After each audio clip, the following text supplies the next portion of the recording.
Ja mums ir pārliecība, ka Dievs ir mūsu labais, tad mūsu sirdī var būt cits miers, nekā tad, ja domā, ka mūsu labi ir mūsu nauda, otrs cilvēks, karjera vai kas cits.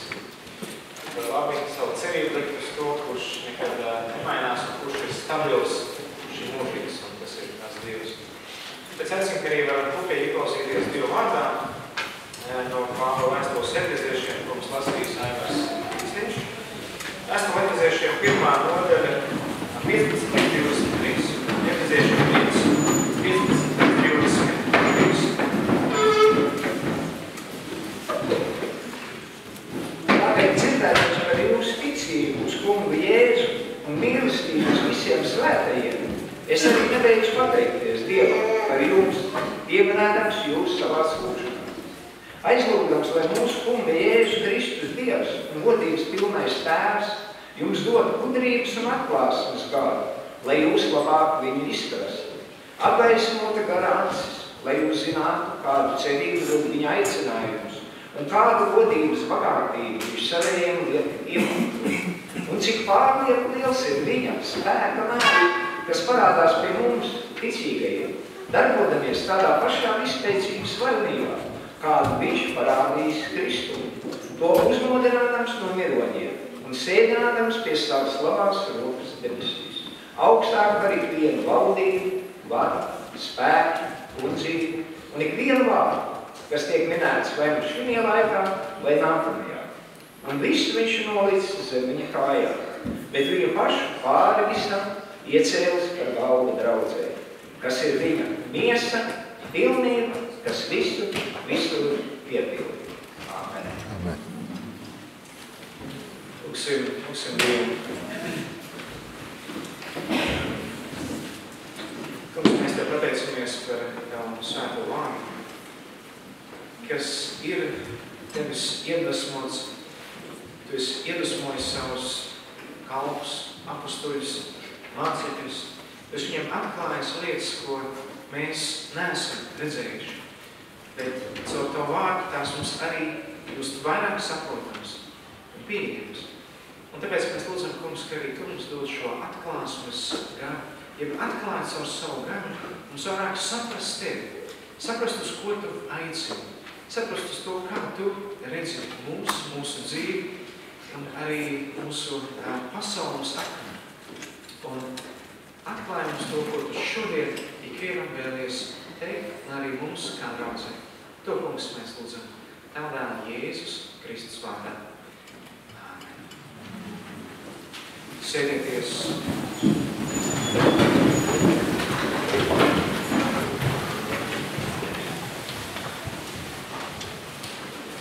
Laiks, kurā mēs dzīvojam, ir ļoti interesants laiks. Katru dienu mums ir iespēja redzēt daudz dažādas ziņas, kas notiek pasaulē, kas notiek arī tepat Latvijā. Un daudz ziņas ir tāds, kas mūs var šokēt, ir tāds, kas mūs izaicina. Bet tas viss kopā mums varētu teikt nedaudz varbūt atdala no tās reālās ainas, kas sabiedrībā notiek. Jo sēžot pie televīzora, mēs redzam tikai konkrētu cilvēku radītu priekšstatu, uzfilmētu, izrunātu. Un ja mēs neesam iekšā sabiedrībā, ja personīgi mēs nepazīstam tos cilvēkus, vai tās lietas, vai to situāciju, mums var rasties tāda viena kastīte, kā mēs saprotam šo lietu. Un līdz ar to šāda veida pie televizora sēdēšanas, pie ekrāna sēdēšanas internetā var rast mums tādu apziņu, ka mēs kaut kādā ziņā it kā esam visu zinām par to, kas notiek sabiedrībā. Bet tajā laikā joprojām mēs esam vieni paši un neesam iesaistīti tajā. Līdz ar to mēs dzīvojam tādā laikā, kurā arvien mazāk cilvēki labprāt grib uzņemties atbildību, būt sociāli aktīviem. Būt tādiem, kas uzņemas atbildību to, kas notiek. Mums vieglāk, redzot kaut kādu netaisnību, paiet garām, neko neteikt un dzīvot, ziniet, tas stāsts par mērķīšiem. Neko neredzu, neko nedzirdu, neko neteikšu. Un mēs varam tā dzīvot. Es redzu,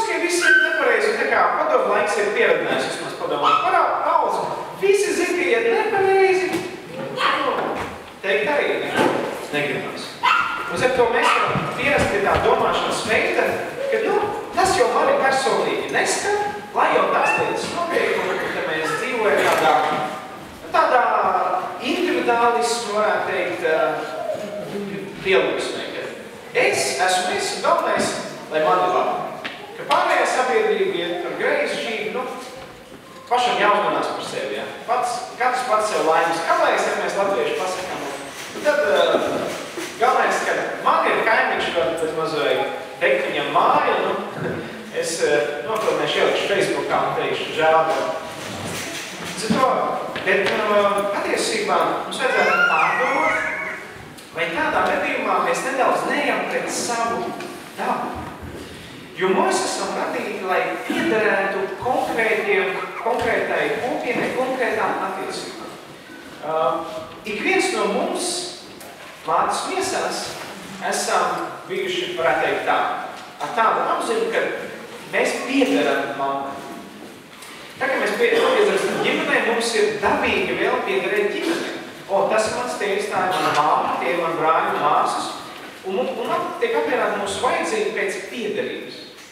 Un tad ar laiku mēs gribam piederēt konkrētiem draugiem, es gribu būt ar to bariņu vai ar to bariņu. Tad mēs gribam piederēt konkrētiem, varbūt darba vietai, un mums ir šī vajadzība pēc piederības. Un patiesībā mēs varam, ja mēs sākam censties teikt, mani vienalga pa visiem, es nogriežu daļu no tās maniem Dieva radītās lietas, kas grib būt iesaistīts sabiedrībā, kas grib būt iesaistīts attiecībās un citu cilvēku dzīvēs. Kāpēc sievietēm tik ļoti patīk ziedru, operas un seriāli? Tāpēc, ka viņas radīts, lai būtu iesaistīts citu cilvēku dzīvēs. Just līdzi, domāt, palīdzēt, raudāt līdzi, smieties līdzi. Ja? Tas ir ļoti dabīgi. Un tad, kad ir bērni, tad jau nav laiks seriāliem, tāpēc, ka tev reāli tas ir jāizdzīvo.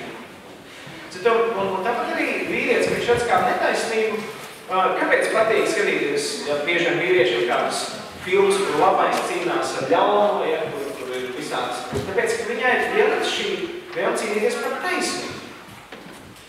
Un līdz ar to arī tas nozīmē, ka mūsos ir visos vajadzība iesaistīties sabiedrības aktivitātēs.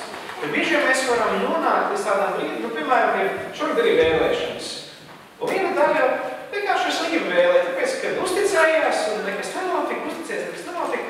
Un tev nonāk varētu divi tādas izvēles vietas ir iet tādā apātijā, man ir vienalga, kas notiek šajā valstī, galvenais, ka man ir labi, un tad meklējam savu zelta āderi, ja, uz ārzemēs vai te, un galvenais, ka man ir labi. Vai otrs ir tāds, varētu vienkārši teikt, tāds izvēle, es iešu kaut ko darīšu pēc labā. Es tomēr vēlos kaut ko darīt. Un tāpēc šodien es vēlētos runāt par tēmu, par draudzi, kā tādu īpašu kopienu, kurai ir īpaša atbildība pret sabiedrību. Īpaša sabiedrība, tad draudze tiek nosaukt, kā Pāvils teica, pilnība, kas visu piepilda.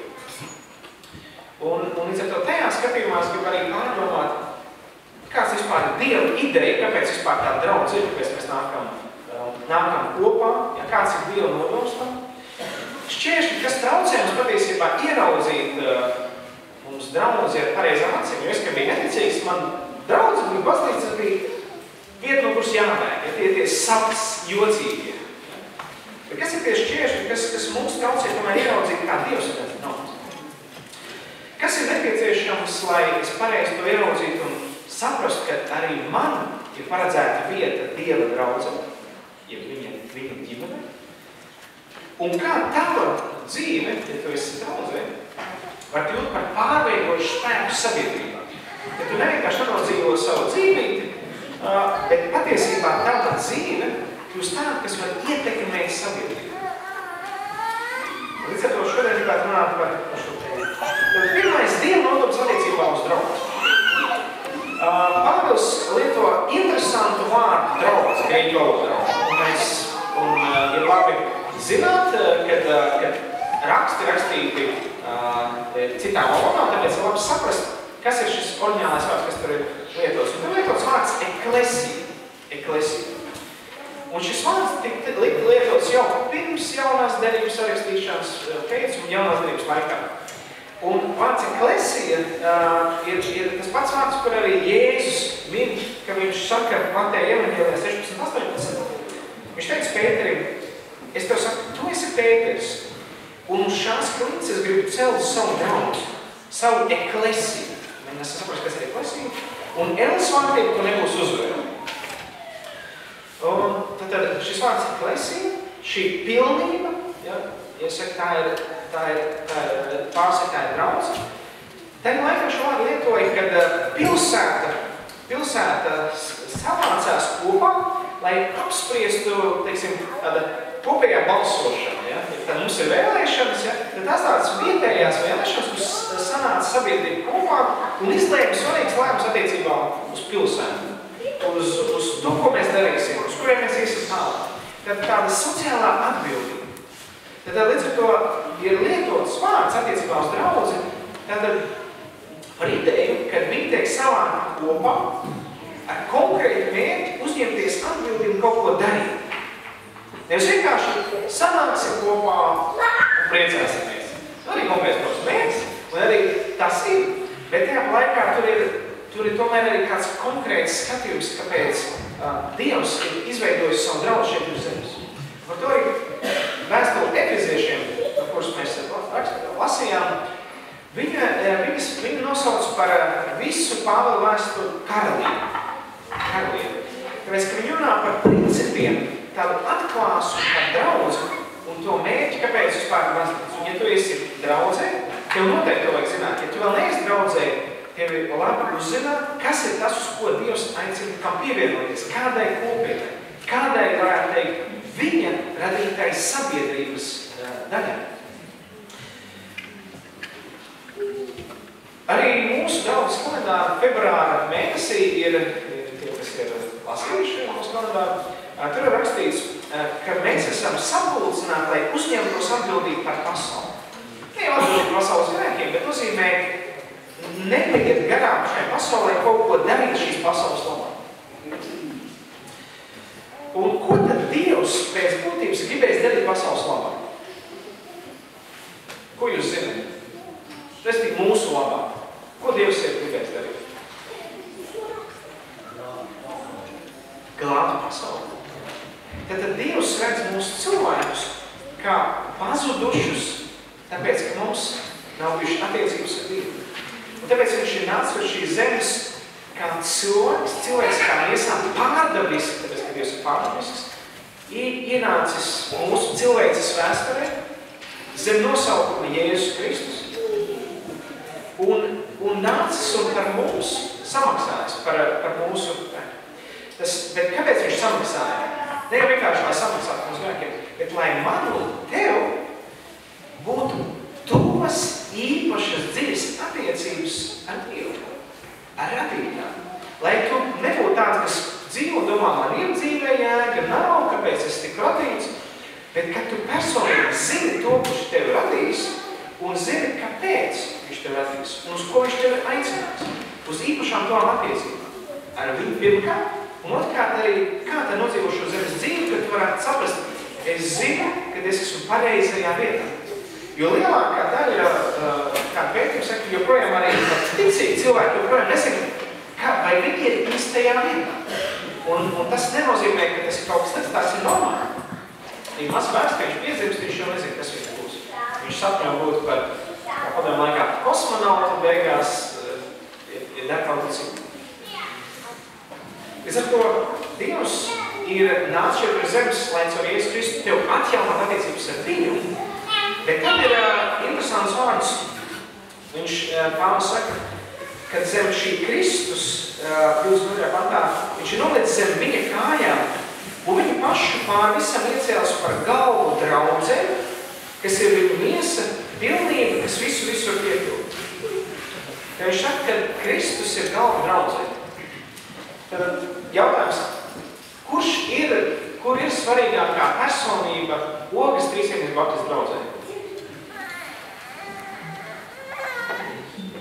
Jēzus Kristus. Tas nav mācītājs, tas nav draudzes priekšnieks, ja? Tas nav neviens kalpotājs, Jo, ja mēs paskatīsimies godīgi, mēs visi kaut kādā pārdabiskā veidā esam līdz šienei atnākuši un pievienojuši. Cik jūs esat liecinājuši, jūs ienācāt pirmo reizi, un kaut kas jūs uzrunāja, jūs sapratāt, es te gribu būt. Cits vienkārši kaut kur gāja līdz kādai meitenei un ienāca šeit, un Dievs viņu aizskar. Cits vēl kādā veidā. Tad šī ir kaut kas ļoti interesants, kas ir atkārt Dievu draudzē, ka pats Dievs pārdabiski pievieno cilvēkus. Pievieno saliek kopā, bet nevis vienkārši, lai viņi būtu kopā, bet lai kaut ko caur šo draudz darītu. Principā turpināt darīt to pašu, ko Jēzus ir iesācis darīt. Ja Jēzus ir galva, ja, tad mums ir jāatzīst, ka viņš ir galva, viņam par visu ir jādomā. Bet mums kā ķermenim ir jāpaklausa. Nevis otrādi. Mēs te izdomājam savu plānu, tagad Jēzus domas tikai gudrību no savas galvas, kā to ir jābūt. Tad mums ir vienmēr jāsaprot, ko Dievs grib darīt ir tevis, ko Dievs grib darīt draudzē, ko Dievs grib darīt tavā ģimenē, ko Dievs grib darīt sabiedrībā. Un šodien es gribētu vairāk domāt par to, ko Dievs savu draudz grib domāt darīt sabiedrībā. Jo mēs, protams, dzīvojam tādā laikā, kur mēs skaļi dzirdam to šo frāzi, baznīca un valsts ir šķirtas. Jā, tā tas ir, un tā tam kaut kādā ziņā vajadzētu būt, bet līdz galam pilnībā šķirt nav iespējams. Tādā ziņā, ka katrs, kas ir valdībā, viņam ir sava ticība, kā viņš tic. Viens tic, ka es pateicoties esot valdībā, viņam izdosies kādu likumprojektu izdevot cauri, un tas viņa biznesam ir pa labu. Cits atkal tic, ka viņš tur neiet, jo viņš kaut ko grib mainīt, cits vēl kaut ko. Bet katram ir sava ticība, visi mēs esam ticīgi. Nav neticīgi cilvēki. Neticīgi cilvēks arī tic, ka nekā nav. Tā viņa ticība, tā viņa pārliecība. Dzird, tu nevar teikt, es neesmu ticīgs. Tas, ka tu tici, ka tu neesi ticīgs, jau ir ticība pat par sevi. Dzird, to nepiemutu. Mēs visi esam ticīgi, tikai jautājums, uz ko es paļaujos, kas ir tas, kam es ticu. Kas ir tas, uz ko es lieku vislielāko cerību? Ko tu liekas vislielāko cerību? Tas ir tavs Dievs. Vai tas ir tas Dievs, kas atklājās? Vai tas ir tavs pašizdomāts Dievs? Tāpēc mums vajadz svētos rakstus, kas mums palīdz to vairāk saprast. Un līdz ar to draudze ir Kristus pilnība. Tad Kristus ir pilnīgs, ideālais, varētu teikt, prototips, kādam jābūt ir cilvēkam un kādam ir jābūt Dievam. Līdz ar to, ja draudze ir Kristus pilnība, ko tas nozīmē? Ka draudze ir piemērs sabiedrībai. Tā ir pilnība, kurā ir jāredz to, ko neredz attiecībā sabiedrībā. Kur sabiedrībā nestrādē, vajadzētu redzēt draudzi. Tāds baptistu mācītājs Johannes Raimers, viņš raksta, viņš apraksta tādu interesantu draudzi, kur viņš saka, ka draudze ir cilvēku attiecību, kultūras un pat politisks šablons. Tad kā vadīt lietas. Tas nejotimēt. Vēlēšana ir tieši kā vadīt lietas. Tā ir ielikt pasaulē kā savienāšanas vēstnes. Tātad tā, kas grib atmest mieru uz zemes. Pirmkārt starp Dievu un cilvēku, un starp cilvēkiem savā starpā. Un pēc tā ir redzams, pēc šīs draudzes dzīves ir redzams, ko Dievs domā ar vārdu taisnīgums. Ko nozīmē taisnīgums? Un draudzes aicinātu parādīt cilvēkiem piemēru, kādām jābūt attiecībām cilvēku starpā un attiecībām pret valsti. Līdz ar to, ja tu esi kristīgs cilvēks, tu nevar vienkārši tā būt neitrāls. Un tu nekad esi neitrāls. Neviens no mums nav neitrāls.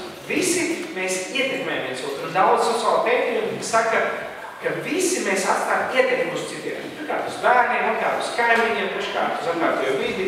Jā, mēs visu laiku ietekmējam kaut ko. Nedomās, ka tu kaut neietekmē. Tu ietekmē visu savu dzīvi. Tevi redzot, tevi skatoties, tevi klausoties, tevi pasmaržojot. Tu var ietekmē lietas. Līdz ar to arī draudze ir tāda, kas ietekmē lietas. Un ir ļoti interesanti, ka patiesībā ir izpētīts,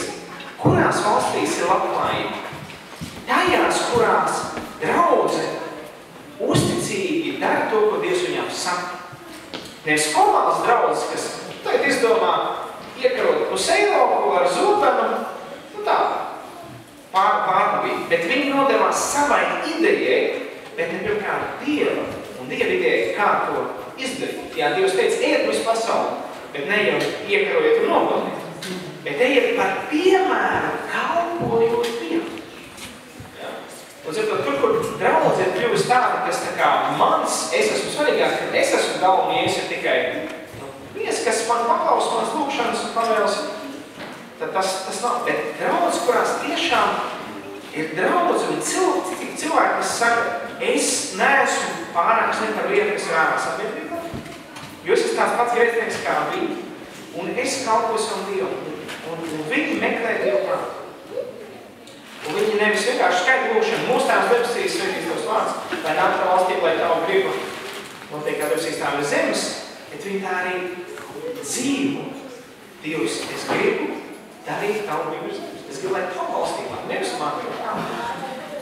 Un es gribu minēt dažus piemērus, kur draudze tā ir dzīvojusi, un tas ir pilnībā pārveidojis visu sabiedrību, valsts iekārtu un tā tālāk. Tad pirmā draudze, pirmie kristieši viennozīmīgi izmainīja visu Izraēlu. Visu Izraēlu valsti. Vēlāk Romas impērija, es nesen noskatījos tādu filmu, ir dažāds filmas, kas ir uzņemts par romiešu laikiem, Pompejs un tur parādīja tā ideja, kā romieši jutās kā dievi, ja, un viņi vajāja dažāds cilvēkus, bet cits, teiksim, ir filma, ja nemaldos, Huadis, kas parāda par kristiešu vajāšanām. Tad šie kristieši, šie cilvēki, kas vienkārši nodevās tai vēstī, kas atklāta Bībelē, Kristumu, sāka kalpot, līdz kā Kristus kalpoja savā laikā, sāka mīlēt tāpat, kā Kristus mīlēja. Pēc 300 gadiem Romas impērija pieņēma kristietību par valsts reliģiju. Protams, mēs varam runāt, tas bija pareizi, vai ne, bet kādā gadījumā šie cilvēki, kas vienkārši klausīja savam Dievam, bija par piemēru apkārtēji pārveidot 100% pilnīgi 180 grādiem uz kādas reliģijas balstās un kādu domāšanu vērtību balstās Romas impērija. Tāpat arī Eiropas rietumu kultūra un arī ASV labklājība patiesībā balstās uz to, ka bija cilvēki, kas izvēlējās sakot Dievam un ielikt šos principus ikdienā. Tas ir to, kā draudze var būt efektīva, kā draudze var būt par svētību, kā tu var būt par svētību. Principā, ir savā laikā mēs esam dzirdējuši tādu organizāciju Jaunatne misija. Savā laikā šīs organizācijas vadītājs, tātad kristīga organizācija, kuras mērķis ir aizmest evaņģēliju vēsti principā visai pasaulē. Uzzināt šo vēsti, ka Dievs mīl cilvēku un ir iespējams izmainīt viņu dzīvē, ja viņš atdod savu dzīvi Kristu un izvēlas sekot viņu. Ne tikai šeit ir zemes, bet pirmkārt garīgi un mūžībā. Un viņš satikās ar otru līdzīgas organizācijas cilvēku, Campus Crusade, tāds Bills Brights vadītājs. Un 75. gadā viņi tikās, lai lūdzu saprastu, kā vai mēs kā kristieši varam ietekmēt sabiedrību, mēs varam būt par svētību. Un viņi tā lūdzot saprat, ka ir 7 sfēras, kuras ietekmē to, kāda ir sabiedrība. Tādas, viņi pasauc viņus par 7 kalniem, kultūras kalniem. Kalni 7. Un iespējams, jūs varbūt esat dzirdējuši kādu. Un viņi teica, ka šīs 7 sfēras, ja tajās darbojas kristīgi cilvēki, ar nevis, lai tur valdītu, lai būtu pirmie, bet ar vēlmi kalpot un palīdzēt sabiedrībai ieraudzīt to patiesību, ko Dievs viņiem ir atklājis, nest svētību, būt par piemēriem, ja? Tad sabiedrība tad izmainīt. Pirmā, ko viņi nosauc māksla un izklaide, un lielākā daļa filmu taisa ne jau kristīgi cilvēki. Taisa cilvēki, kuriem ir dažādi veidi vērtības sistēma. Ar to skatoties, ja mēs arī teikam ietekmēt. Ja? Ja musulmaņi veidot multenes, tad mūsu bērni neskatītos tādu Mūteni kā cūciņa tekla. Pareizi. Musulmanis rādīt savu bērnam un fanot par cūku ģimeni, tas ir vispār prāta nesaprotam. Un starp citu, ka tēvs vienmēr ir tāds resens, vienmēr ir muļķis. Ja? Kādu vērtību šī mūtene ieliek mūsu bērni? Tāpēc es mazāk sāku saviem bērniem teikt, ziniet, varbūt kaut ko citu paskatāmies. Bet nevis, kur tētis atkal ir resens, rukšķošs un izgājums. Tad bērnam tiek pateicis, tev ir muļķi. Viņi visu nemāk, viņi visu nesaprot. Ar mammu vienmēr tur ir pareizā, kārtīgā. Ja? Tad mākslu izklājumi. Otrā, biznes. Kas tad visas tās reklāmas mums liek televizorā skatīties? Biznesmeņi. Tas ir viņu darbs, ja viņi ir jāpārtur. Ja. Tikai, un tas ietekmē kultūru. Mēs taču redzam visur apkārt, ja? Visur apkārt reklāmas. Tas ir biznesa kultūra, tas ir tur ielikts. Viņiem jau bieži vien, ja viņiem nav respekts pret cilvēci, bet respekts ir pirmkārt pret naudu, loģiski viņi lietos jebko, lai mums iepārtot. Tas neatkarīgi naudu, vai tur ir pārkāds morāls normas reklāmās vai ne, vai tajā komitē. Trešā joma ir izglītība. Ja. Un ja izglītība ir patiesībā, no kurienes mācīšanās nāk. No Dieva. Viņš ir visu skolotājs. Viņš ir tas, kas radīs visu, tāpēc viņš var atklāt visu, kā strādā fizika, ķīmija, visas lietas, nevis radīt mums savu priekšstatu. Ceturtā sfēra ir ģimene. Amerikā savā laikā ģimenes bija veselīgas. Un pat skolās bija līdz 65. gadam, normālās publiskās skolās bija lūkšana. Pēc tam, kad šī lūkšana tika aizliegta, ir kā miera labad, 500% pieauga ārpuslaulību attiecības, slimības pieauga 400%, ģimenes šķiršanās ļoti augsts procents. Visa sabiedrība sabojājās, tāpēc, ka vēlējās izstumt ārā Dievu un Dievu vārdu. Kas tad tur ir slikts, ka mēs nākam Dievu un prasam Dievu sveiki, šodien mums mācīt Dievu? Mēs tev pateicamies, ka varam kopā mācīties un draudzēties. Es saviem bērniem, kuri nav dziļi ticībā, tikai 3 nedēļas viņi dzird par Dievu. Un mēs mācām kopīgi lūkšanu. Un ziniet, tā, kad mēs aiztaisam acis, tad bērni visu kaut ko grib darīt, ja? Vecākiem acis tiek, tad bērni visu kaut ko darīt. Tad mēs saprotamies rociņās, visi pie galda, lai rokas ir savienotas, neskiem pa galdu, un mēs pateicamies. Un mēs varam kopīgi nožēlot tos vārdiņus, kas nepareiz pateikt, piedot viens otram. Ja? Tāds mazs ģimenes svētdienas 3 reizes dienā. Viņš šī, bet uzreiz paklausīgāk. Ja. Un skaidrs saka, āmen. Prieks to redzēt. Ceturtā ģimene. Ģimenes sfēra. Viss, kas saistīts ar ģimenes lietām.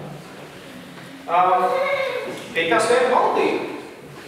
Atvaldoši amati, atbildīgi amati. Ja. Es nesaku, ka ir jābūt valdībā vai jābūt, bet principā, ja tā sfēra netiek sālīta, apgaismot, ja tajā ir vērtības, kas ved tikai uz izvērtību, ko tad mēs pēc tam pārdzīvot? Masu mēdī, sestā lieta, mēdī, kas var kaut ko pateikt pret to, kā sabiedrībā ir. Viņus ir kristiešiem arī savs mēdīs, kristīgas rādio. Divu kristīgas rādio pasaka kaut ko tādu, kas sev ir nepatīk. Ja vispār ir, kas ir jāpēc, ka es visu tikko kaut ko pasaka tā gaidīt. Es ar to... Un 7. ir reliģija, ticība. Ja? Šīs 7 sfēras ir tās, kurās, ja kristieši no tām aiziet, viņas sāk, varētu teikt, pazaudēt Dieva principus, to, ko Dievs kristiešiem atklājas, pazaudēt vienkārši sāk pārstāvēt eksistēt. Viņas pašus sevi norāda. Un jaunatņu misiju lietoja šos principus, un šobrīd viņiem ir 20,000 pilna laika kalpotāji visā pasaulē. Vairāk nekā 150 tautām. Viņi ir aizsnieguši visas pasaules vietas, bijuši. Viņi ir piedalījušies visās iespējamos gandrīz, teiksim, vietās, kur nepieciešama sociālais atbalsts pēc lielām traģēdijām. Viņu ietekme ir arī Latvijā. Pagājušajā gadā Ogre 4000, ieremonts 4000 vai cik, vai 2000, neatceros, paciņas varēja izdalīt labdarības akcijas laikā, ko organizēja jaunatne misija. Viņi nevis aiziet prom no sabiedrības, bet tieši vēl iet sabiedrībā. Kalpo. Mūsu draugas locekla Laura Gaila, pateicoties jaunatne misiju, tagad ir Gruzijā misijā. Kā praksē. Taču ir vēl radikālāks izmainības lietas. Līdz ar to, vai tu esi zaudējis cerību, ka Latvija var mainīties? Ja tu esi zaudējis, tā tas var būt. Jo, ja skatoties uz apstākļiem, mēs neredzam, kas vispār var izmainīt. Mēs gribētu minēt par 3 valstīm, kurās cilvēki nebija vienaldzīgi pret sabiedrību, pret šīm 7 sfērām, un tas izmainīja vismaz to vietu, varbūt ne jau visu valsti. Viena tāda īpaša vieta ir Gvatemalā tāda pilsēta Almalanga. Mēs jau pirms daudziem 10-15 gadiem par to dzirdēju, bet atkal man sanāca sastapties informāciju. Tā bija tāda pilsēta, kurā 18,000 cilvēku. Tad Ogre cik 27. Ja? Tur 18,000 cilvēku. Alkoholisms, krimināli, izvirtība, principā baidies iziet uz ielām, ja tur viens guļ pārdzēries, tur viens taisās, tur izkauties, ja? Principā bīstam lieta. Un liels okultisms, milzīgs tāds maģi, misticisms, kaut kas tāds, ka cilvēkiem bail kontroli no šīm tumsības spēkiem, ja? Tu maģi, cik principā kontroli pār tevi. Tu baidies no kaķiem, baidies nespļaut pār kladus, baidies nepiesim 3 reizes no, baidies neizlasīt pašu, visu laiku bailes. Tas ir tas, ko rada šī mācība. Un cilvēki vienkārši sāk lūgt. Bija viens mācītājs, kas vienkārši teica, Dievs pārveido šo mūsu pilsētu, pārveido, izdara kaut ko pēc tam. Un sāka cilvēki atgriezties. Bija kādi, kas tika atbrīvot no pārmiski ļauna spēka, gara. Un sāk lūgt pilsētu. Un kas tagad ir noticis šo pilsētu? Tur vairs nav bezdarba, nav vairs uz ielām guļoši cilvēki. Visur apkārt redz draudzes. Viņiem ir raža vairākas reizes gadā. Un salīdzinot ar apkārtējiem ciemiem, viņu burkāni ir reāli šādi. Tik rasti burkāni. Ja, dārzi ir nenormāli lieli. Ja, un vienkārši tāds brīnums, kas noticis. Un tur no 18,000 cilvēkiem 90% ir kristieši. 90% kristieši. Līdz ar to, tur, kuras draudze sāk ietekmēt lietas, visa sabiedrība tiek svētīta. Izmainās ekonomiskais, izmainās ģeogrāfiskās un lietas. Zem sāk dot augus. Cits piemērs ir Dienvidkoreja. 20. gadsimta sākumā Dienvidkoreja bija ļoti nabadzīga. Tur no 48 miljoniem tikai 0,5% bija ticīgi cilvēki. Tātad maz kristiešu, ļoti slikta situācija. Jo, protams, 70. gadā bija arī ļoti nabadzīgi. Pēc visiem kariem bija militāra vadība. Principā viņiem nebija naudas sūtīt, ne misionārus, neko. Viņi vienkārši vajag knapi uzturēt viens otru. Koki Seulas galvaspilsētā visi bija nogriezt, jo nebija malkas, vajadzēja kaut kur nozāģēt, viss bija nozāģēts. Jā, nevienam mašīnas nebija tikai militāristiem, jau izrezētajiem. Līdzīgi kā Ziemeļkorejā. Un sākās atmodas, sāka cilvēki lūgt par savu valsts, lūgt meklēt Dievu, iesaistīties lietās un lūgšanas spēks izdarīja pārdaviskas izmaiņas. Šobrīd Koreja ir vistehnoloģiskākā valsts pasaulē. Vistehnoloģiskākā valsts pasaulē. Ir analfabētisms ir 0,0002%. Visiem līdz ar to ir pieejams tehnoloģijas, visi var mācīties, un tas tika tika radīts, lai visi tika izglītoti Korejā. Latvijā daudz brauc ar korejiešu mašīnām. Hyundai, to es nevienu, viņiem ir Hyundai, Kia, Daewoo. Līdz mums Latvijā atnāc no Korejas, kurā nekā nebija 30 gadu laika, 40 gadu laika. Trešdaļa no visas Korejas ir kristieši. No 15 mega draudzēm pasaulē 6 atrodas Seulā, Korejas galvaspilsētā. Baptistu draudzē 100 000 draudzes. 100 000! Nav uz divu kalpojumu. Iedomājieties, kādam mums pat arī no rīta ir 10 000. Iedomājieties, 10 arī viņas vienā sanā un nāk un viņu lūdz pasauli par savu tautu. Ļoti interesanti. Viņi izsūtījuši tagad 12 000 misionāru visā pasaulē. 12 000. Tas ir otrais skaits aiz Amerikas.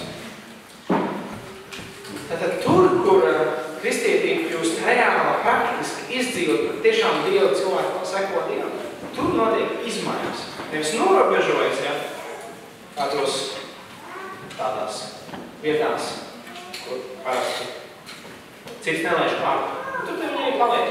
Īstenībā mēs esam radīti, lai uzņemtos atbildību, sapulcināt kopā, lai pieņem plānus, kā mēs varam būt par svētību uz sabiedrību. Šai pasaulē, šai tautai, kurā mēs esam. Vēl viena valsts var īsti ir Ungārija. Komunistiska valsts bija milzīgs kristiešu vajāšanas padomu laikā.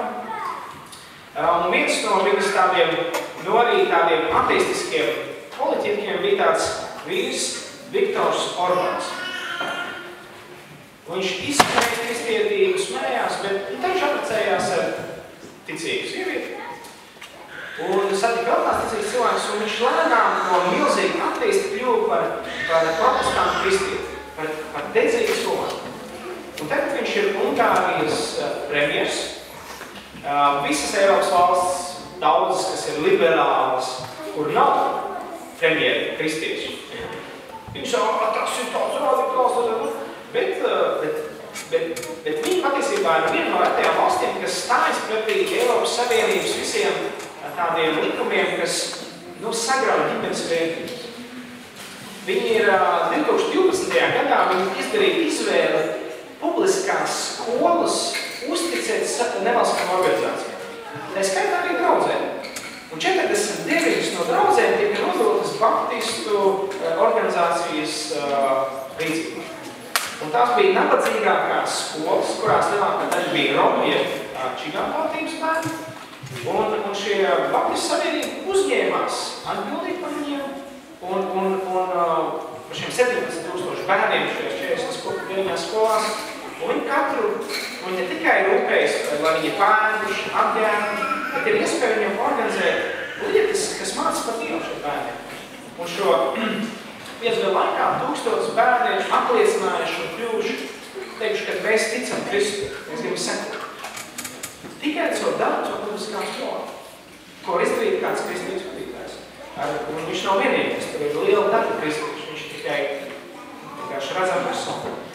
Arī ar viņa ietekmi aizvītajā gadā Ungārijas departaments izdeva rīkojumu, izveidot departamentu jaunu, kas rūpēsies par vairākiem kristiešiem. Un novēlēt 3 miljonus eiro, lai palīdzētu tiem kristiešiem, kas tiek vajāti. Valdības līmenī.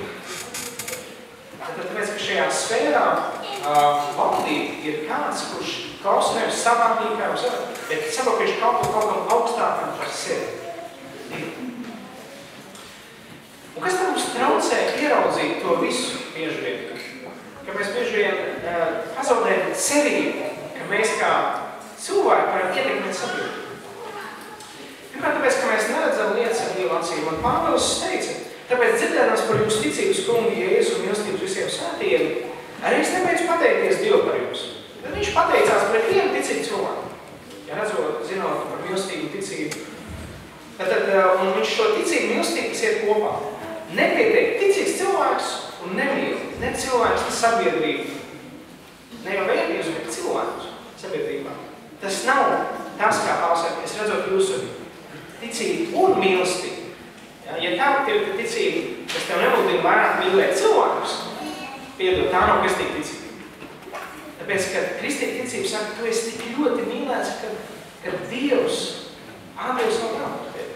Kā tu vari uz to vienkārši palikt ar cietu sirdi un nemīlēt citus pateicībā? Tad viņš saka, es jums pateicos par to Dievu, pieminētams jūs savās lūkšanās, un viņš par ko aizlūdz par cilvēku.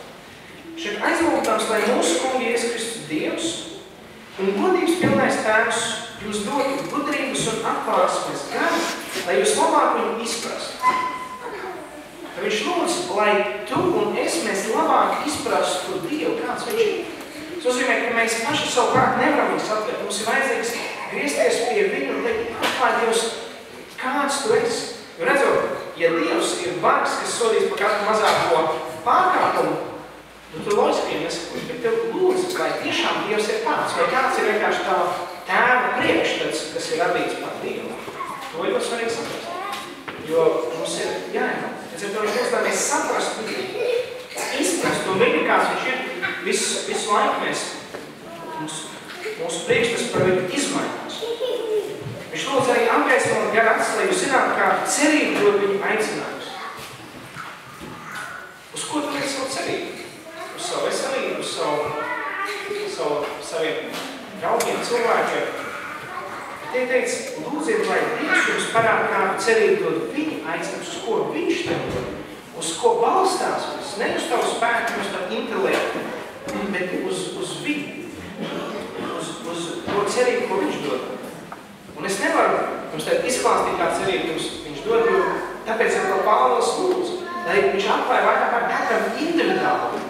Ja mums ir prāta zināšanas un ticība, bet man vajadzīgi iekšēji arī atklāsmu saprast, Dievs, ja tu esi ar mani, kas tu vispār var būt pret mani? Kurš var būt pret tavu bērnu, iet un kaut ko viņam darīt pāri, ja tu to nedari? Ar to, lai Dievs atklāja, kāda cerība viņš tev personīgi dod, uz ko viņš aicina ieraudzīt, kāds ir aicinājums priekš tevis. Viņš tālāk saka, lai šīs garats, lai redzētu kādu godības bagātību viņš saviem liek iemantot. Kādu īpašu bagātību viņš vēlas tev dot, piedāvāt, piešķirt, kaut kādu cilvēku. Tad es esmu nabadzīgs.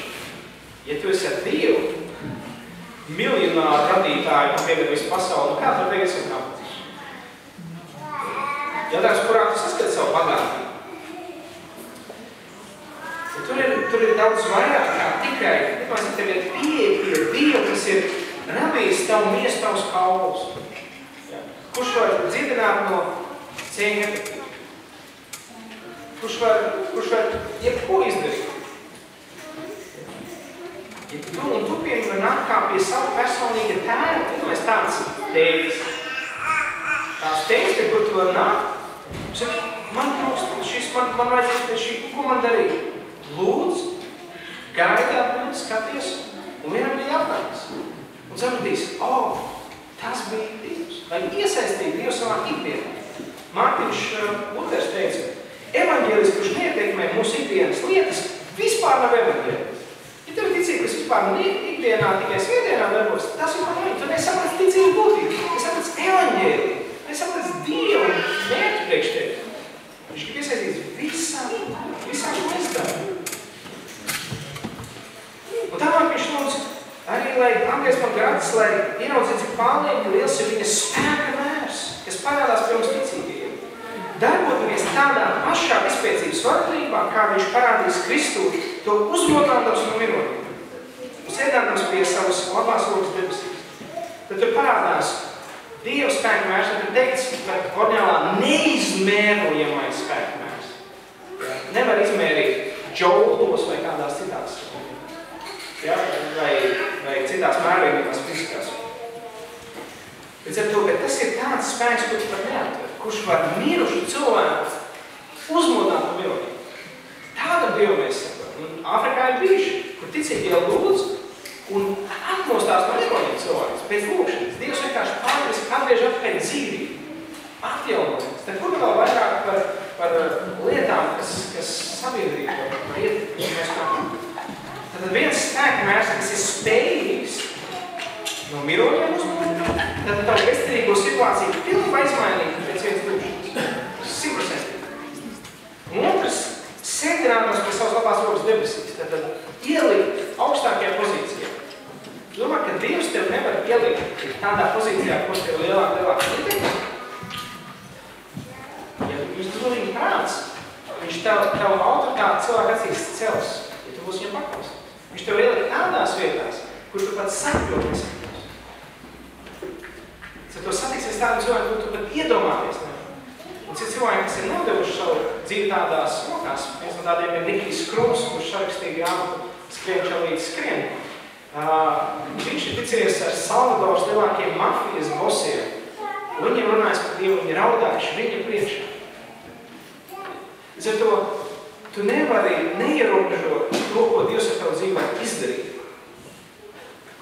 Bet slāvs pēc tā ilgojas redzēt to dzīvi, ko Dievs tev sagatavo. Un tieši tāpat arī mums vajadzētu saprast, ka mēs nevaram paši atrast Dievu, mēs paši nevaram ieraudzīt to ceļu, ko viņš dod. Mēs esam atkarīgi no viņa. Mēs nevaram saprast, kas ir tas, kas man ir vajadzīgs tā bagātība. Tāpat arī to spēku neredzam. Mums jāgriežās pie viņa. Viņš vairāk mums atklāt.